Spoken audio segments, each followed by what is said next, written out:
Hello, you're welcome to yet another edition of My Opinion on Clevenard TV.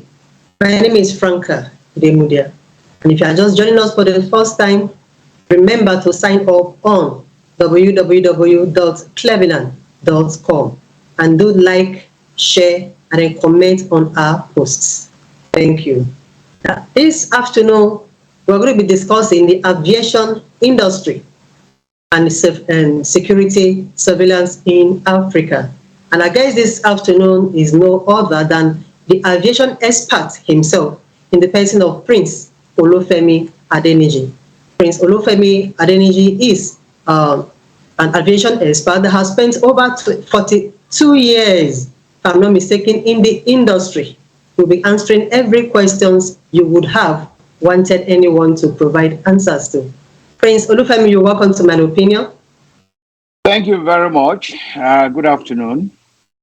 Yeah, thank you so much, sir. Thank you for being our guest this afternoon. Yeah, you're welcome. It's exciting, and I really appreciated it. Recognizing the expertise and recognizing my professional excellence. Yeah, I've actually said a bit, just a little about what you are and who you are. So we'll start from there. We want you to introduce yourself to our audience. Thank you very much. I am Prince Femi Adeniji, like you rightly said, originally from Lagos State, Nigeria. I am an engineer. I'm a pilot. I flew helicopters. I flew fixed wing before I decided I got into management position of aviation, and I've been in management position. I worked for 4 out of the 5 OEMs, which is the original equipment manufacturers. I worked for Gulfstream Aerospace, Bombardier Aerospace, Falcon, Embraer. The only OEM I did not work for was Boeing, but I did a lot of work with them. Presently, I'm dealing with Airbus. The work I did with Boeing were helping customers to take delivery of their aircraft. So I've done it all in aviation. I started aviation at the age of 7. My sounds weird. We'll actually come to that, sir, but it's a strong profile that you've given to us. Okay, now you spent 22 good years in the industry. Is that right? Oh. It's okay. All right.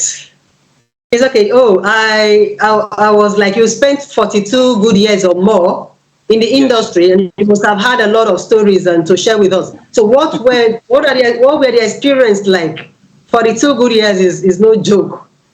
Yeah, 42 years is no joke. It's a lot of experience, and you can see the trend of changes.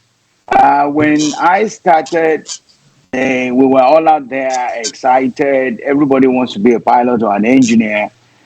Some of us, I remember very well, there was a program that Nigerian government had then. They called it crash program, which was instead of you going to the university, you can go to the technical schools overseas. And Nigerian government did encourage that then. This was years back. The trend have now changed from people getting excited in taking up the career to not finding experienced people to do the job. Everybody right now works for salary. Everybody right now works for not just salary. How can I make money as fast as possible? Which is not, if you are expecting that, you don't get that in aviation.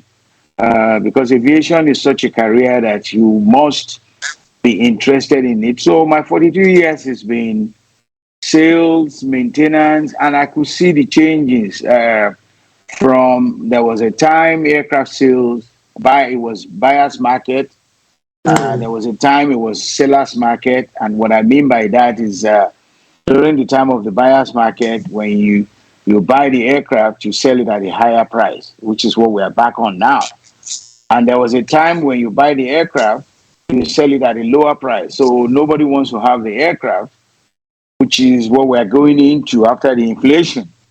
Okay. So it's been a monitoring recycle and trend. With my experience, I can actually sit down with anybody and advise them on what and what's to be done in aviation. They might not like it, but the truth needs to be told. Mm. There's a common saying in aviation that if you want to get into aviation, the first question I will ask you is, are you ready to, you have a billion to become a millionaire? Because it's opposite in aviation. You must have the money to put into the system, then Mm. gradually grow your money back. Okay, you just said one or two things about the trend that you were used to or you are used to in these 42 years. Now, can you explain or give us an insight into the current trend that the industry is facing right now? It's disaster because the experience is not out there. That's why people like us at 65, we're still working. I'm 65 years old. I still consult for different companies because they can't find the experience. And the younger ones are not interested. Maybe, and I will not say they are not interested. The younger ones are not enlightened enough to get into the profession because no country is talking about it. US started a program now that encourages companies to sponsor. You get a tax credit for training people to become pilot or engineer or mechanics, like we call them in the United States. And UK have the same thing, but I don't think that happens in Africa.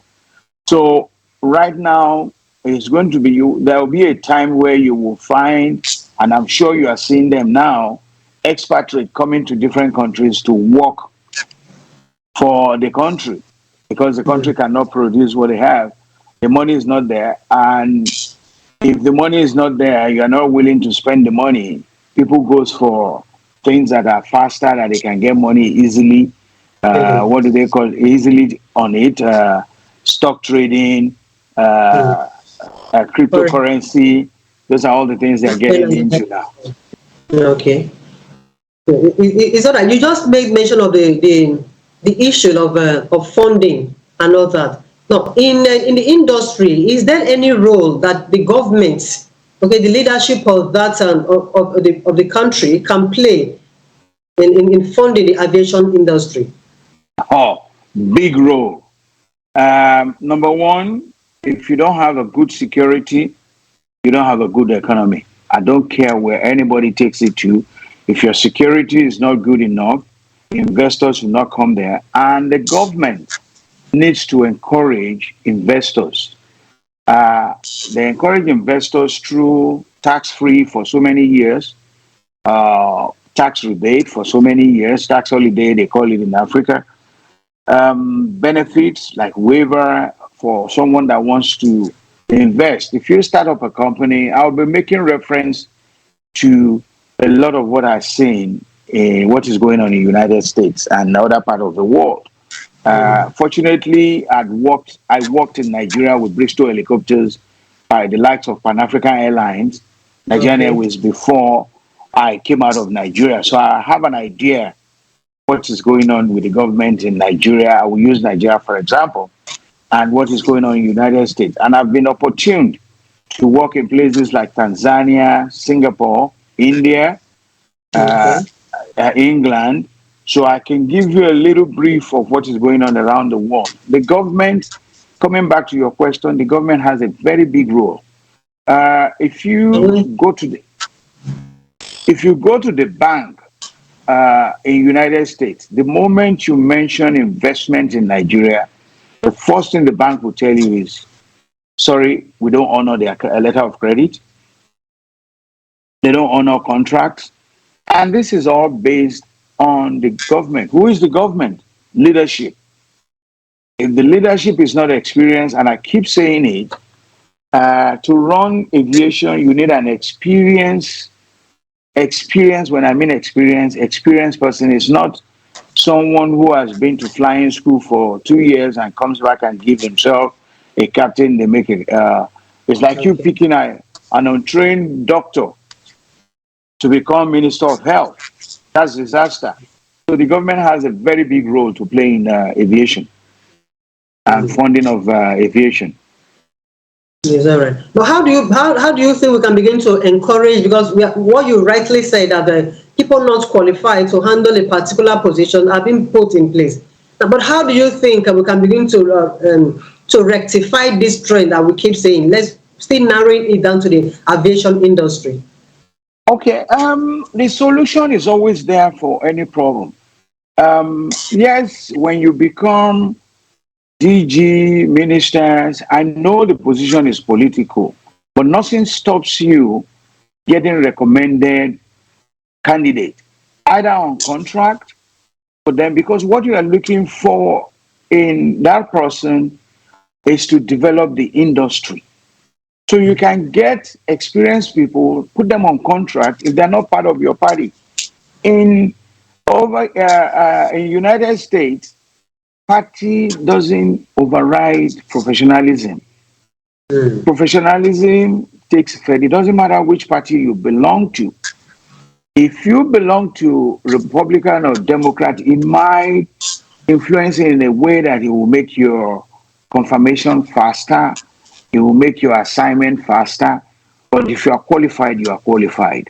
And even if you are in either of the parties, they will make sure you are qualified, because the forefront of of the industry, aviation industry, is development and your reputation outside the world. If aviation contributes so much into the economy of any country, because the GDP you get from aviation is Mm. faster than any industry. So you want to put the right person that CAA will recognize what you're doing, FAA will recognize what you're doing, YASA will recognize what you're doing, because whether you like it or not, whoever is at the top do influences this Western world's decision at times.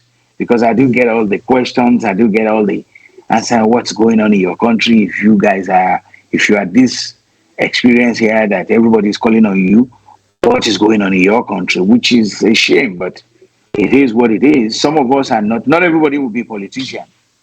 And if everybody is not politician, but professionalism, you pick the right person and put the right person in a position. Mm. We do hope that an African leadership begin to work in this direction. But let's go to IATA. Okay, Yes, let's go over yes. to the IATA now. As a global regulatory body, Yes. what is our responsibility to ensuring a conducive condition in the industry, the aviation industry?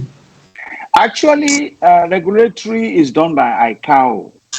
IATA comes in when it comes to the commercial side of it. ICAO convention is being done, it was done and is being monitored properly by ICAO. What ICAO does is they give you a template, and the template they give you for the regulation of your aviation industry, you can now develop on it. Okay. And the more you do, you cannot go below what they have, what the standard is set, which is a Okay. safe standard, but you can go above it. And it all depends on, comes back to experience, who you have in your regulatory body that is monitoring, that is developing your regulation.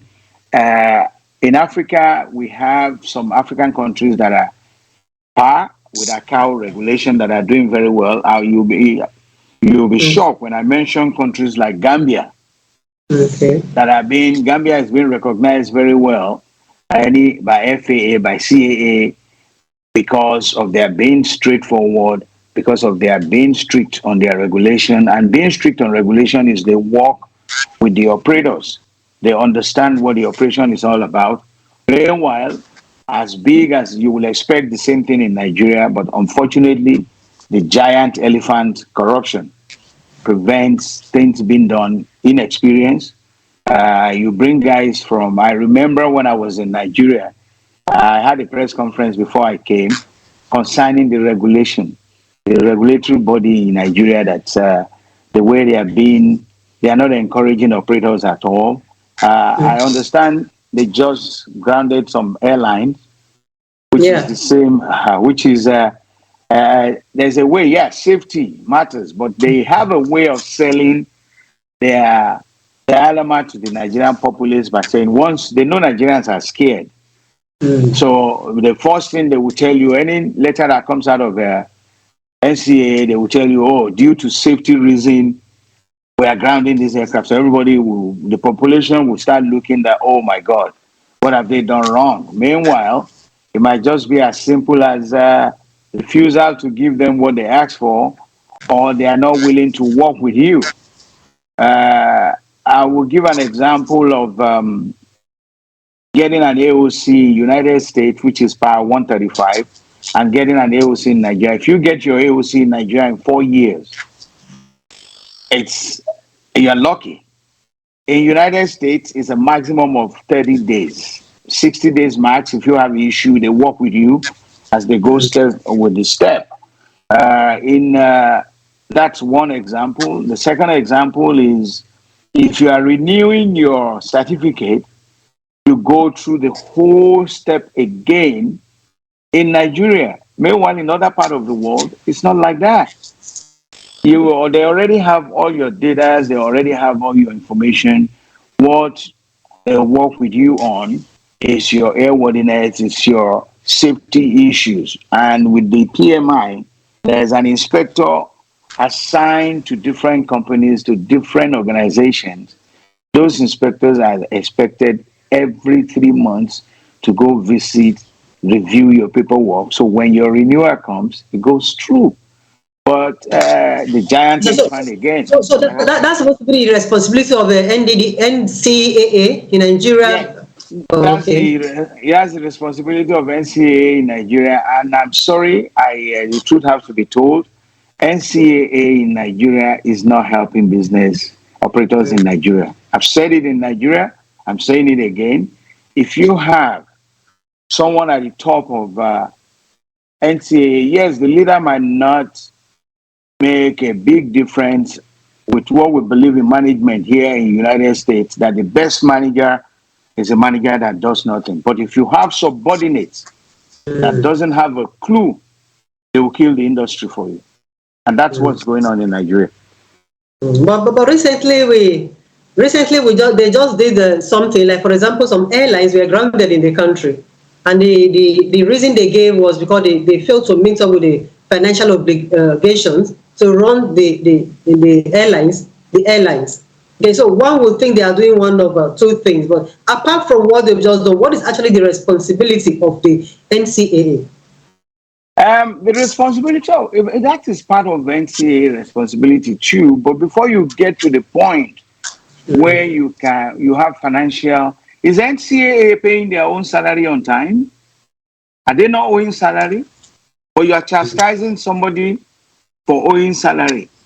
Before you start up an aviation company in the United States, you must have a fixed 6 months salary of all of your operation, not salary, just 6 months of your operation saved in the bank in case anything happens. And in United States, in other part of the world, you can file bankruptcy. In Nigeria, you cannot file bankruptcy. This comes back to what I said about NCAA working with. When they started, yes, they are supposed to monitor the financial operation of every operator. But before it gets to the point, what are they getting, the operators getting from the government? In a country where you pay duty on aircraft parts as against other part of the world, in a country where you don't have waivers in some of the VAT was just done because some of us raised the issue. Because I remember when I was in Nigeria for the last 5 years, I came back in March. I raised some issues on the benefits we enjoy in United States that is non-existent with commercial operators in Nigeria. 1, tax waiver. 2, tax waiver, tax holiday, tax exempt. 3, getting fuel at cost to commercial operators. All this doesn't exist in Nigeria, and they see Africans generally see aviation as the elite club. No, aviation is economic developer for any country. Ethiopian Airlines is still operating. today, they started in 1955, 52, 55. If they don't get the support of the government, they will not be where they are. Egypt Air started operation in 1932. They're still operating. They get support from the government. In some African countries, particularly Nigeria, that have tried, they don't get any support. Palliative during COVID, they claim they gave 22 billion to who? Nothing in transparent.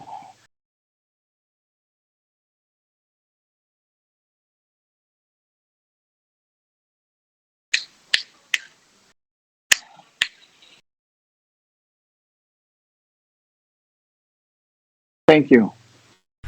Clevenard Business Matchmaker is an innovative social platform that delivers result-driven campaigns and marketing solutions for businesses in all sectors, such as law firms, restaurants, hospitality, real estate, medical finance, manufacturers, beauty, events, retailers. In fact, we are the marketing social platform for everything. A dating site for businesses matchmaking. At Clevenard, we bring together startups and more established businesses together, where you can find people who share your interests. Members can build their profiles, send messages, friend people, interact with each other, share interests, and much more. Take a minute to fill in your profile and tell the world about yourself. At Clevenard Business Matchmaker, we know that personalized online identity and business timeline are crucial to the growth of every business. We've designed Clevenard Business Matchmaker to help businesses to own a personalized timeline in just 2 minutes. Easy search functionality.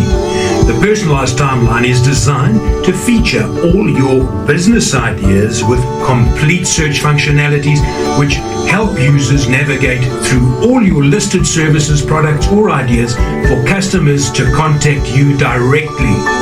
Sign up today at www.clevenard.com.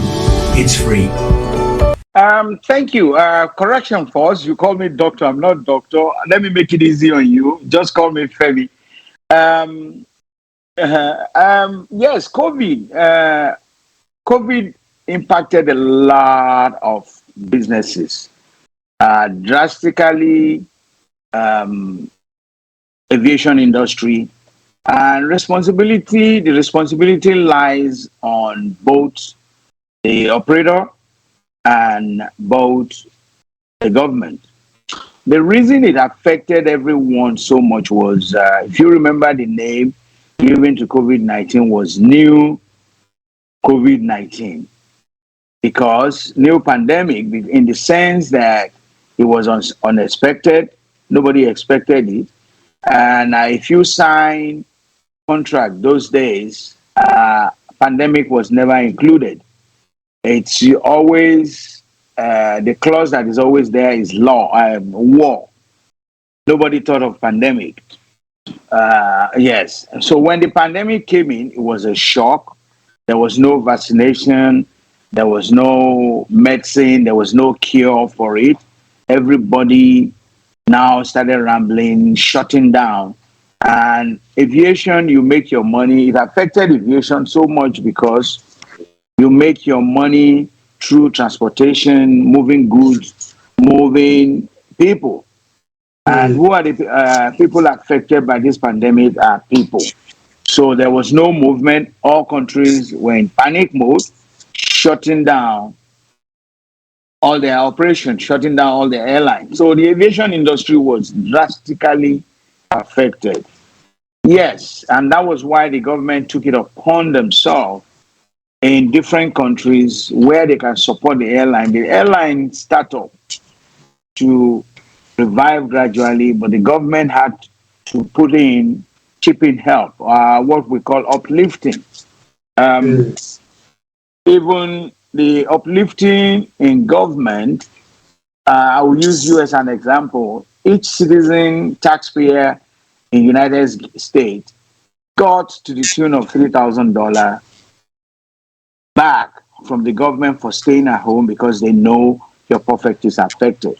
In the aviation industry, U.S. government pumped in $83 million initially. Then they pumped in another $5 billion again. Because right now, the airline industry are still asking for the government to give in some Yeah, support. yeah, yeah, definitely. But the help you just talked about, did African airlines, those in the industry in Africa, did they get such help from the African countries? Kenya, I think, did a little bit. Ethiopian did. And another simple thing that we did not look at, vaccination was given free to everybody all over the world. Test was free in United States, but you have to pay 35,000 naira or something in Nigeria before you get a test done. So that restricts your staff, narrowing down to aviation. So the government support, coming back to your question, the government Okay. support was not there in Africa. It wasn't. So which was a shame. Even up to now, US, Europe is still supporting their operation because they know the effect of aviation on the economy of the country. Now Yeah, we that's have, but in Africa, they see aviation as the big boys industry. We don't need to support them, but it kills the economy of the country. And unfortunately, apart from COVID, we have Ukraine war going on now that is killing everything. Gas prices has gone up. So drastic. So I'll still bring it back to the same Africa, and then let's narrow it down to Nigeria. Now, when government refuses to do things like that, or provide such support and all that, is there a regulatory body that is meant to fight the cost of the aviation industry? yes, that's what the NCA is supposed to do. But unfortunately, Nigeria is in a position where people don't ask questions. They get scared to ask their bosses questions. The DG cannot go to the minister and say, this is what we need to do, because yes, the DG was employed by the president through the National Assembly, but he reports dotted line to the minister. You find in a present situation in Nigeria, the DG, all the office holders in aviation, they are subjected to the Minister of Aviation, Addis Erika. They cannot correct, they cannot make any suggestion. So it's difficult for you to go to someone you cannot question or clarify things with, that we need to do this. Yes, NCA can do it through the Minister of Finance, sit down with the Minister of Finance, with the Ministry of Finance, with the presidency, and say the economy, this is what aviation is bringing to the table in the country. We need to chip in. They might not have to give them raw cash. It might be through benefits, tax exempt, getting fuel, like the situation in Nigeria now that they are getting Jet A1 at 815 naira per liter from 290. What stops the government stepping in, giving them at cost? How many airlines do we have in the country that they cannot give them at cost? And I understand they just increased even the populace gas, petrol. Meanwhile, you expect the economy of the country to grow. If your aviation industry is dead, if the airline goes down, FAN goes down, NCA goes down, because it's a trickle effect that affects everybody. They all get money from operators. And Nigeria is the second largest private aircraft owner in the whole world, apart from China.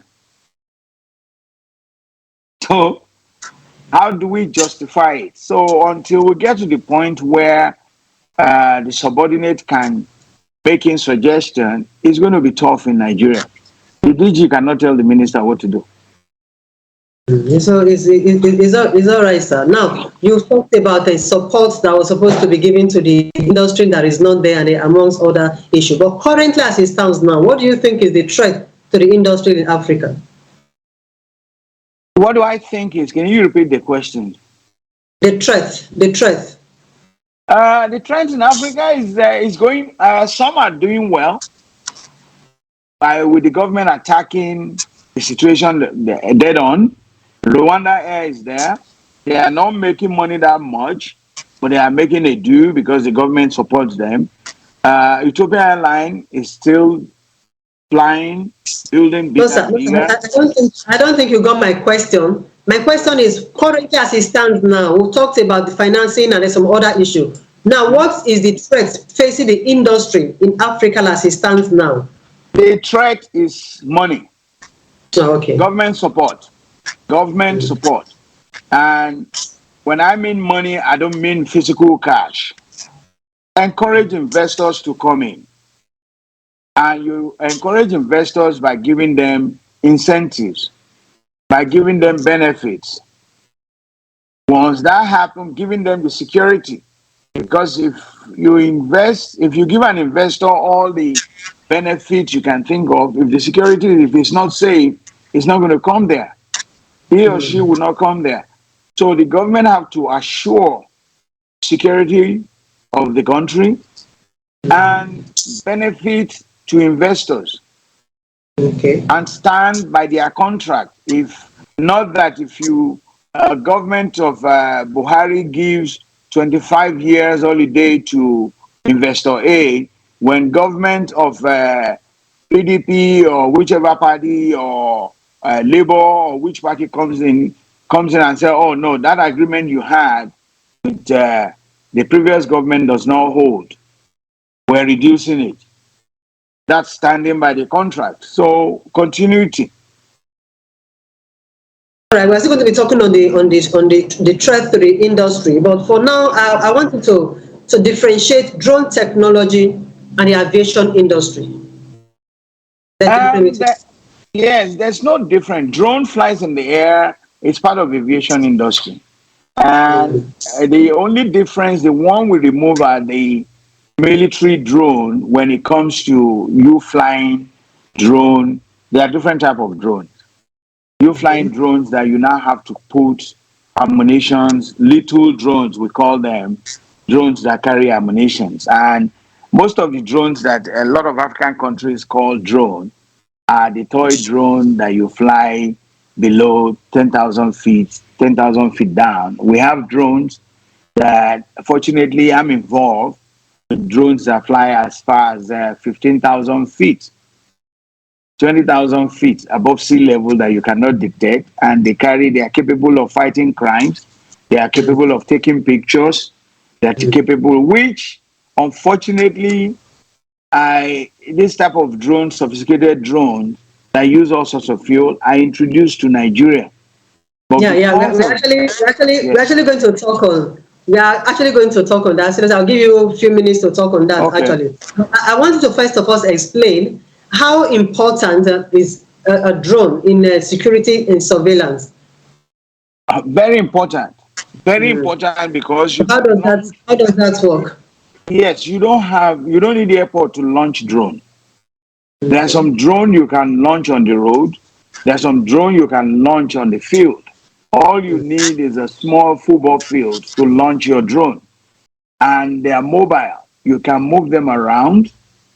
You can put them anywhere and monitor them anywhere. We have drones that you can take the monitoring unit, which is the mobile, you can move the monitoring unit to different areas. I'll give an example, particularly in Nigeria, you can keep the monitoring station in Warri while you are monitoring what is going on in Maiduguri. So you can move around. So it's difficult. And since it's armed, the only difference is you need approval. You need NCAA approval to fly any drone in any CAA approval to fly any drone in any country. And when you are going to that height of flying 15,000, you are in the same height with the airplane. So you have to be in regulation with the regulatory body. You have to be in the same position with the airliners. And carrying arms makes it even tougher because you have to alert everybody around there that operation of such is going on, which is, when I mean everybody, the authority. So you have to alert them. Then for you to do that from United States, and Europe, you need a special permit, ITAR permit, that will allow you fly due to humanitarian reason. United Nations are always concerned with fundamental human rights, so that you can't just kill people anyhow. We need to know what you want to do with it. So, but do you think any drone surveillance can be successfully used to combat crimes and combat crimes? Yes. Okay. Can you explain? I will give you an example of. I will use Mexico as an example. When Mexico had the same problem, they still do with the drug cartel, but it's reduced drastically. They were in the same position like Nigeria, where Boko Haram completely invaded the whole, now spreading out in the whole country. Mexico had oil bunkering criminal cases was going on when my company introduced drone into Mexico. And they were flying, we were doing surveillance, and that led to the arrest of so many criminals because the drone follows them to their houses. They just see the authority come to their house and pick them up. When that happened, I took the opportunity to introduce the same thing to NNPC in Nigeria. When the bunkering is still going on in Nigeria, when the bunkering was very bad during Jonathan's time, I was told that because it gets to that height, it's a military establishment, equipment, I need to go talk to Ministry of Defense, which I did. Paul Dike was the Chief of Defense then. I introduced it to them. I was moved to address a panel of generals in Nigerian Navy, Nigerian Air Force. Nothing came out of it. Then I was directed to go to NSA. Nothing came out of it because we realized the fact that we're losing a lot of money to crude oil. Now, you cannot operate train in Nigeria. You heard about the case of Abuja Kaduna train incident, because if there's drone security surveillance, they will know who did that job, because the drone will follow them to wherever they come from, because the drone is patrolling. And since you can launch this drone from different areas, it makes it very easy to move. Mobility is very easy. The same thing that is going on in Maiduguri. If we can fight, I mean United States can fight Iraq war from Dallas, Texas. From Dallas, Texas, all the drones that were launched in Iraq are all launched from United States. I don't want to be specific which of the cities they use, but they were all launched from United States.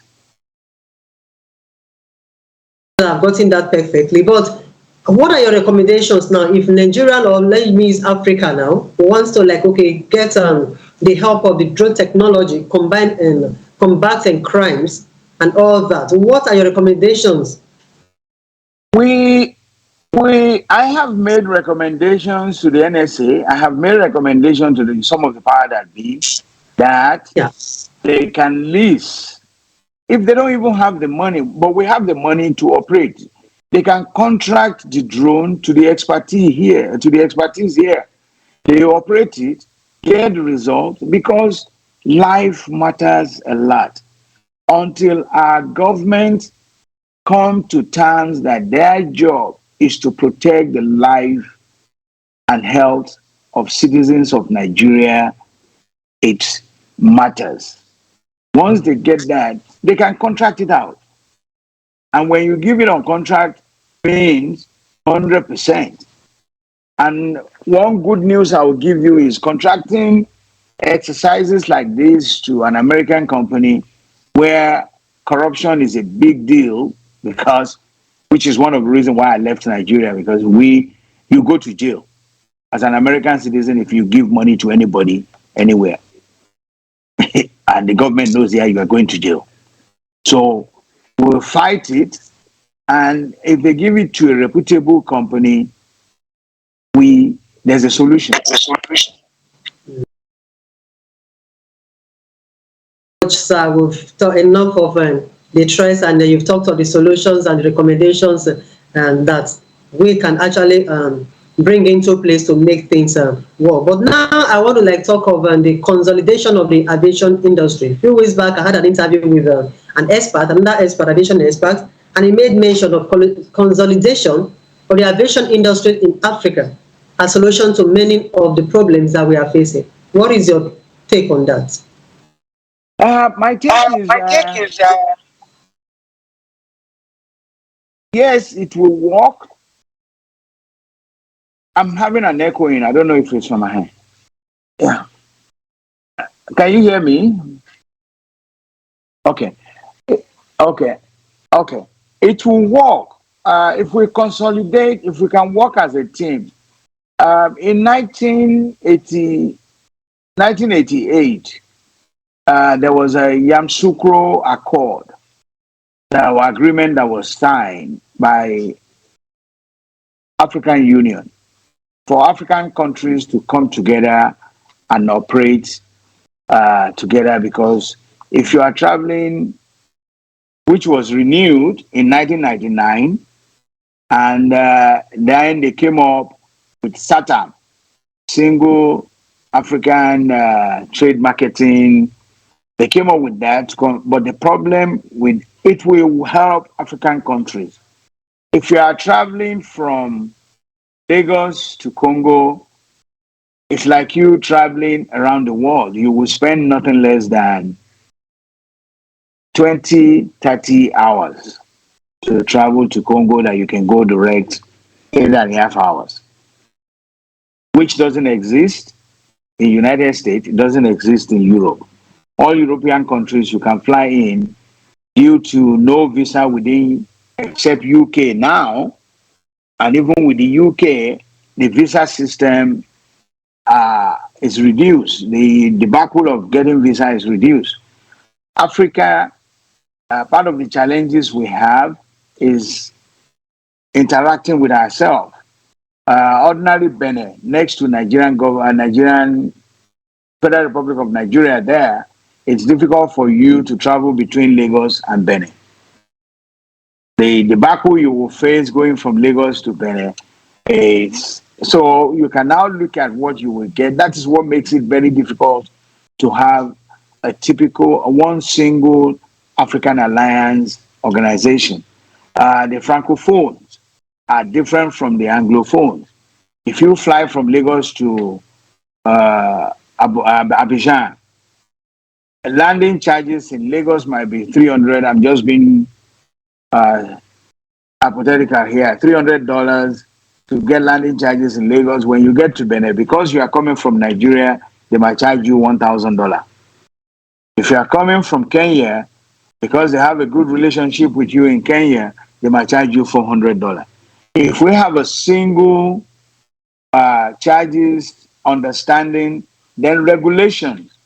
Different countries in Africa have different regulatory body, and all of us do whatever will favor each other. So the consolidation will work if we get all these challenges in place. There are a lot of, those are the many challenges that to transfer of funds. If I fly to Lagos, will I get my money in and out of Lagos? Will I get my money transferred? And I'm sure you are aware, a very good example is what is going on with the foreign airlines in transferring their money in Nigeria, out of Nigeria. IATA just announced about $450 million sitting in Nigerian Central Bank for the likes of British Airways, Lufthansa, that they cannot transfer out. All those things have to be simplified. Whose responsibilities, if I may ask, is the government. The government have to come up with policy to simplify all these things. The government have to come up with policy to synergize everybody. I will give you another example of ECOWAS, West Economic Country of West Africa. The policy is not being followed by the government, by the different country governments. They all do what they want. You remember there was a time Nigerians in Ghana were being chased out. There was a time Ghanaians in Nigeria were being chased out. And these are ECOWAS countries that were supposed to have an understanding with ourselves, but we don't. So the government have to take the situation, the bull by the horn, and be serious with each other. If we're forming ECOWAS single market, form ECOWAS single market, let everybody have the same policy. And if it's African Union, let everybody have the same policy. And flying Kenya Airways into Lagos should be the same thing as me flying Air Peace or flying OLUFEMI airline into Kenya. Right. And anyway, I went through your profile, and one of what you listed that caught my attention was the fact that you are into airline production. Okay, Nigeria is Nigeria and Africa itself is a very large market, and for somebody like you that is into that, and I also learned that you are into drone technology as well. Okay, and obviously you are an African. Don't you think Nigeria or Africa is ripe for airline production? We are overripe for airline for actually assembling, like what Bombardier did in China, what they did in Malaysia. We have aircraft manufacturers that move their assembly plant to.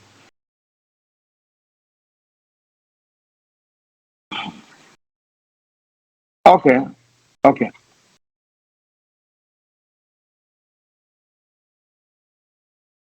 Okay then. Let's sell on your behalf. If your item sells on our web shop, you pay a 10% commission plus the transaction fees, and you get the rest. Register now at www.shop.clevenard.com. Start uploading your product and services. We can really sell it on your behalf so you can carry on working on the things important to you. Are you looking to sell any type of product or service and you want to avoid the hassle involved? Selling can be an arduous and time-consuming process.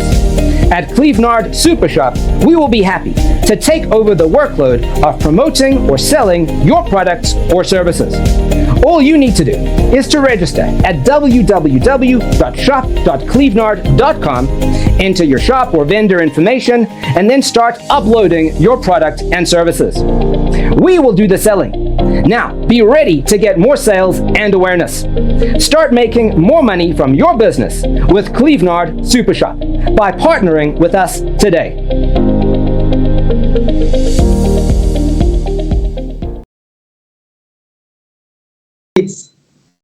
Yeah, your hand is up. It's all right now, perfectly. Now, you're welcome back to my opinion. And we are still on security surveillance in Africa and then the aviation industry as it stands today. Okay, Doctor, before we went on the break, I've made that mistake again. Before we went on the break, we were discussing on the production of airlines in Africa. Now, please, can we just take it up from there? Is it possible for Africa to actually be able to develop its own airlines as it stands now? It is possible. I will remind you what I said about enticing investors. There are incentives that countries do offer for manufacturers to come into their country, and these incentives do encourage assembling, manufacturing of aircraft. Africa is overripe for a manufacturing company, aircraft manufacturing company. I laugh at the Minister of Aviation in Nigeria when he says Nigeria will start manufacturing aircraft. The reason I laughed was we don't have the security, 1. 2, the incentive is not there. 3, we are not good at maintenance. If you want to go into manufacturing of aircraft, which I'm experiencing, you must be very good in maintenance. You maintain what you have. We don't even maintain good roads. Yes, we have the population. I must be able to move my support equipment easily within the country. If I move, these are all the things we have to sit down, put into consideration. in any African country to make sure it's available for the manufacturing company to come in. If I'm bringing in, if I'm shipping in, or I'm flying in fuselage, will I be embarrassed by the customs? Will I be held by the customs? Because for you to build aircraft, it takes about 14 months minimum, and everything is programmed. That's why they sell the aircraft before it's produced. You buy slots. So they know how many aircraft is being produced, is going to be produced in a year, how many aircraft we're going to produce in a month, how many aircraft we're going to produce in a day, because all these things flow. You have to provide the infrastructure. All these things are very doable in Africa, except the incentives and the security, which is the debacle that is preventing. Anyway, the manpower is there. The best manpower you get is in Africa. It's cheap. You pay somebody $1,000 a month as a manufacturing technician, which is the least here, it will jump up. So the labor market is there, but the incentive, the government incentive is not there. So until our government sees are patriotic enough, and when I mean our government, I mean the leaders, political leaders, see the country as a development for the future, not for their pocket, then your take home, what will your advice for the leadership of the country? For the African, let me use Africa. Africa, some of them are getting it. You talk on African first, then we narrow it down to Nigeria later. Yes, so, yes. So a lot of African leaders are getting it now. Knowing fully well that they are serving. Being a leader of a country does not mean you are the lord of the country. You are serving the people.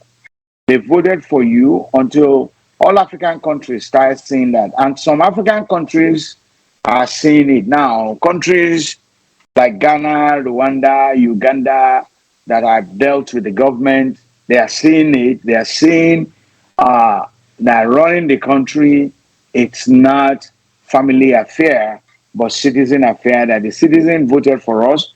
At the same time, they can vote us out, which is we need to render the service we promised.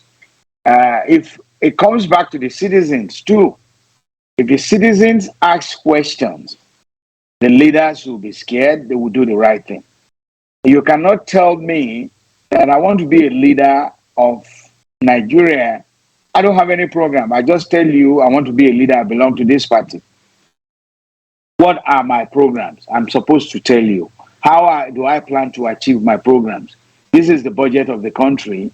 Until we start playing transparency and in all African countries, then, because the issue is African countries generally. Now I'll make particular reference to Nigeria. The brain we have in Nigeria, it's a shame that we are where we are today. 60% of Nigeria are between the age of 35 and 55. Unemployment in Nigeria is 47%. You get out of ASU is on strike at the moment. The parents that paid for the students' university fee, they will not get a refund back. ASU is on strike because they are not being paid. And the government, the president is there saying they should negotiate with them within the next 2 weeks. What were you doing in the last 5 months or 6 months? Why not hold your minister to task? And we see it's government of my, when I'm in government, if I'm voted in, the first debacle I will have is my family will come up to me. Now is your turn. What do you have to render for me? It shouldn't be run that way. Government of the people, for the people, by the people. Everybody should take the responsibility of being patriotic about the country. So it's tough. My advice to Nigerian government is transparency. They preach transparency. I heard over the news yesterday, I was laughing. that former accountant general of the country, confessed to a statement that he stole money, signed, and is still challenging it. They're spending taxpayers' money to challenge it in court. Then a story for another day, but we'll just continue with the advice you have. You talked on the advice. So my advice is patriotism.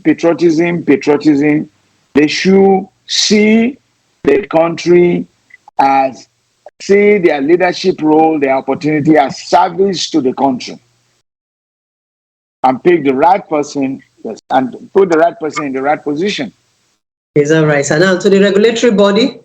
Yes. My advice to the regulatory body is the same thing. Get an experience. Don't say because I'm from one part of the country or I'm from one part of a sect of a region of a country, I'm supposed to be in that position. Are you experienced? Do you have the business? If you put someone in charge of a regulatory body that doesn't have a business experience, you've not done any good to the industry. You need someone that has business experience, that has run a business, successful business. Not someone that the highest he has ever done is employ a security guard, or has not even employed anybody. He's been government. And the autonomy, government should grant them the autonomy to do what is right. So much, and finally, the last word for the vendors in the industry. The last one for the vendors in the industry still comes back to the regulatory body. If the regulatory bodies are honest, they audit them, operators audit them. There's a program by the operators to audit all their, make sure, what I mean by the audit is make sure they do the right thing. And the right paperwork, the right safety things are followed. The operators are supposed to do that for this regulatory body.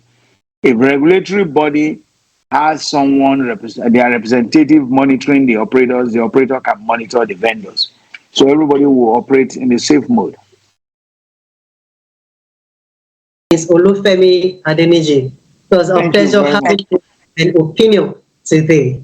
Thank you so much. Very much. You'll be part of the team aimed at changing the trends in Africa in the aviation industry. Thanks so much once again. And viewers, all right. And our viewers, we thank you for staying tuned with us. But unfortunately, this is where we draw the curtain for today. Till next week when we come your way again with another guest. It's a bye from here. See you next week.